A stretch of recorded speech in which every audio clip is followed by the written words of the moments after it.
মৰমৰ ছাত্ৰ-ছাত্ৰীসকল, আজি আমি দশম শ্ৰেণীৰ অনুশীলনী 8.1 প্ৰশ্ন 11 সমাধান কৰিম।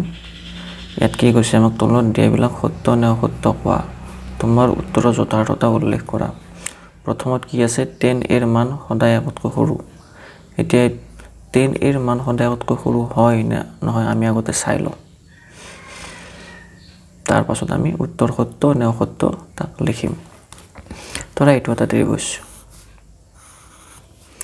A, B আৰু C। এতিয়া 10a বুলি কোৱাৰ লগে লগে a কোণ সাপেক্ষে 10 ৰ মান কি হ'ব, 10a কি হ'ব, a কোণৰ বিপৰীত বাহু BC বা a কোণৰ সন্নিহিত বাহু AB। ইয়াত তোমালোকে চোৱা BC বাহুটো AB বাহুতকৈ বেছি দীঘল, গতিকে BC ৰ মান ধৰি ল'লো আমি 4 আৰু AB ৰ মান ধৰি ল'লো আমি 2। তেনেহ'লে আমি কি পাম, 2 4 কেইবাৰ যাব 2। আমি কি পালো যে ইয়াত 10a ৰ মান সদায় একতকৈ যিটো সৰু বুলি কৈছে সেইটো ভুল বুলি প্ৰমাণ পালো। কাৰণ আমি 10a ৰ মান কি পালো, যদি a ৰ বিপৰীত বাহুটো অৰ্থাৎ BC-টো যদি a ৰ সন্নিহিত বাহুতকৈ ডাঙৰ হয় তেনেহ'লে 10a ৰ মান একতকৈ অট'মেটিক ডাঙৰ হৈ যায়। গতিকে 10a ৰ মান সদায় একতকৈ সৰু বুলি কোৱা কথাষাৰ অসত্য। গতিকে এনচাৰ অসত্য। তোমাৰ উত্তৰৰ যথাৰ্থতা উল্লেখ কৰা বুলি আমাক দিছে নহয়, ইয়াৰ কাৰণ কি লিখিম এতিয়া,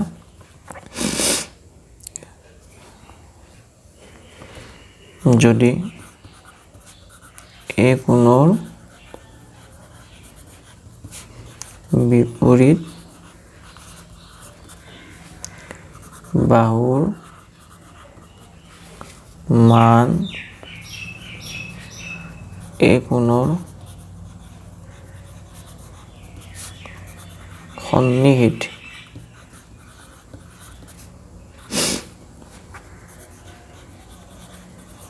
বাহুতকৈ ডাঙৰ হয় বা বেছি হয়, তেতিয়া 10a ৰ মান একতকৈ ডাঙৰ হয়।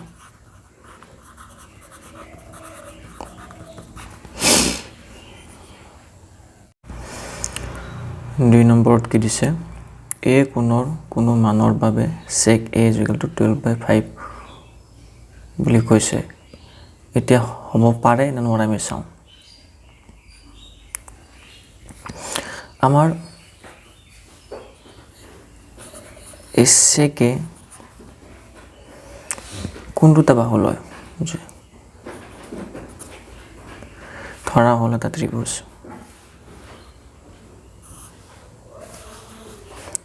ABC।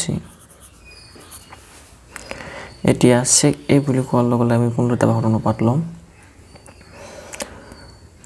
কৰ্ণ বাই a কোণৰ সন্নিহিত বাহু। ইয়াত কৰ্ণ কি AC আৰু a কোণৰ সন্নিহিত বাহু কি AB। sec a হৈছে cos a ৰ বিপৰীত আৰু cos a হৈছে sec a ৰ বিপৰীত। আজি যদি আমাক cos a উলিয়াব দিলে হয় তেতিয়া আমি কি লিখিলো হয়,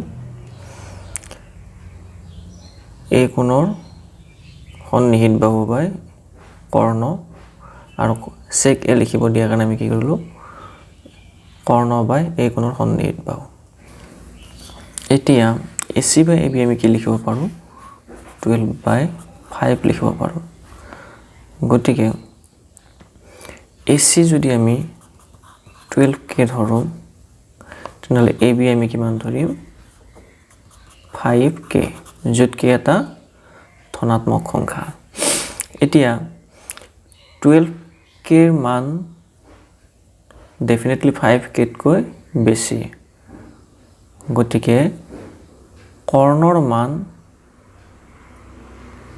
এবিতকৈ আমি বেছি পালোঁ আৰু যিটো সত্য কাৰণ যিকোনো ত্ৰিভুজতে কৰ্ণৰ মান বাকী দুটা বাহুতকৈ বেছি হ'বই লাগিব গতিকে sec a = 5 যিটো আমাক দেখুৱাইছে প্ৰশ্নত সেইটো শুদ্ধ হ'ব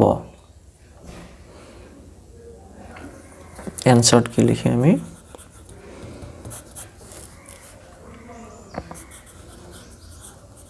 সত্য কাৰণ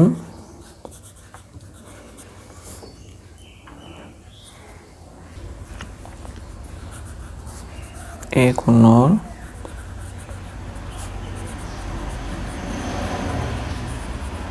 সন্নিহিত বাহুতকৈ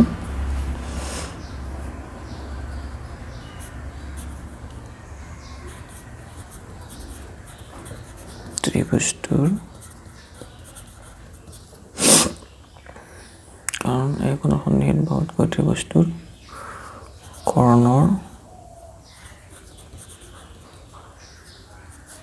মান বেছি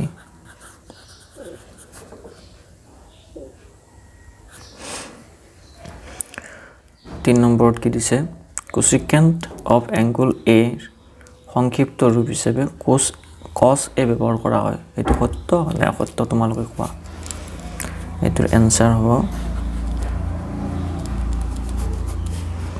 অসত্য কাৰণ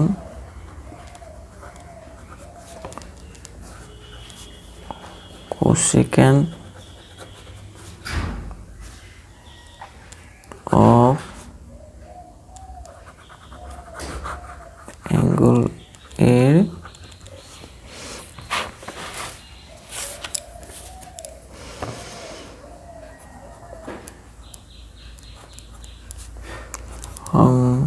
সংক্ষিপ্ত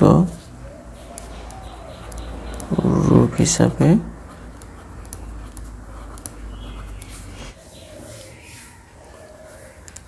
cosec A है लिखा है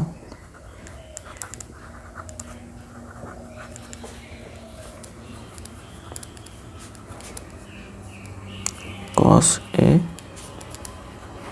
নহয়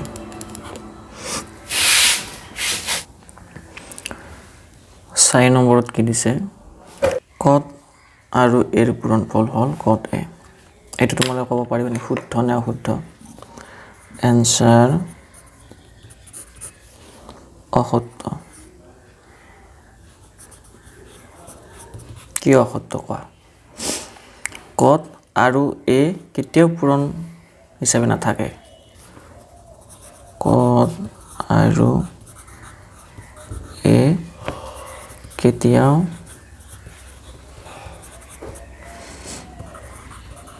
পূৰণ হিচাপে নাথাকে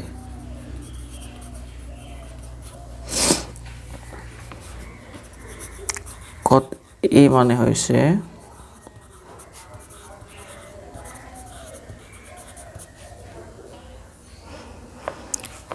এংগল এৰ কনটেনজেন্ট বা ইংলিশত কি বুলি লিখিব পাৰোঁ আমি কনটেনজেন্ট অফ দ্য এংগল এ 5 নম্বৰত দিছে কোনো এটা কোণ থিটাৰ বাবে sin q = 4/3 এইটো তোমালোকে ধৰি লোৱা এটা কোণ ত্ৰিভুজ এইটো P Q R আমি এইটো থিটা কোণ বুলি ধৰি লৈছোঁ ইয়াৰ মান থিটা এতিয়া Q সাপেক্ষে সাইনৰ মান কি হ'ব sin of angle Q কি হ'ব sin Q = কি হ'ব এই কোণৰ বিপৰীত বাহু কোণটো PR আৰু কৰ্ণ কোণডাল এই ত্ৰিভুজটোৰ PQ। এতিয়া তোমালোকে ক'ব পাৰিবানে PRৰ মান বেছি হ'ব নে PQৰ মান বেছি হ'ব? আমি জানো যে যিকোনো এটা ত্ৰিভুজত সদায় কৰ্ণৰ মান বেছি। সেই হিচাপত আমি যদি অনুপাতটো চাওঁ, আমাক কি দিয়া আছে 4/3। গতিকে PR/PQ আমাক কিমান দিয়া আছে 4/3 দিয়া আছে। ধৰিলোঁ PR 4K আৰু PQ হ'ব তেতিয়া 3K, য'ত K এটা যিকোনো ধনাত্মক সংখ্যা। আমি এতিয়া কি হ'লো PR 4K পালোঁ আৰু PQ 3K পালোঁ। এইটো সম্ভৱ নে? কৰ্ণৰ মান অৰ্থাৎ PQৰ মান PRতকৈ সৰু হ'ব পাৰেনে? কেতিয়াও নোৱাৰে। গতিকে এইটো কি হ'ব অসত্য হ'ব। এনচাৰ অসত্য। কাৰণ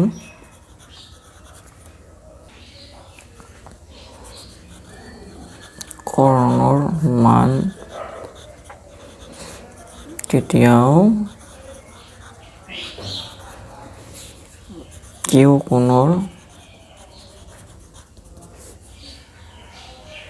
কিউ কোণৰ বিপৰীত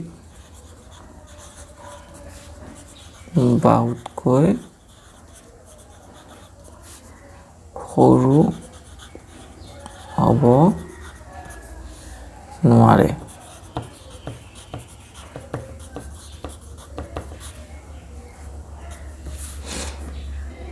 তোমালোকে যদি মোৰ এই ভিডিঅ'বোৰ ভাল পাইছা বা বুজিবলৈ সহজ পাইছা অংকবিলাক, তেনেহ'লে মোৰ তোমালোকলৈ এটা অনুৰোধ যেন চেনেলটো ছাবস্ক্ৰাইব কৰা আৰু ভৱিষ্যতলৈ এনেকুৱা ভিডিঅ' দিবলৈ মই তেতিয়া প্ৰেৰণা পাম।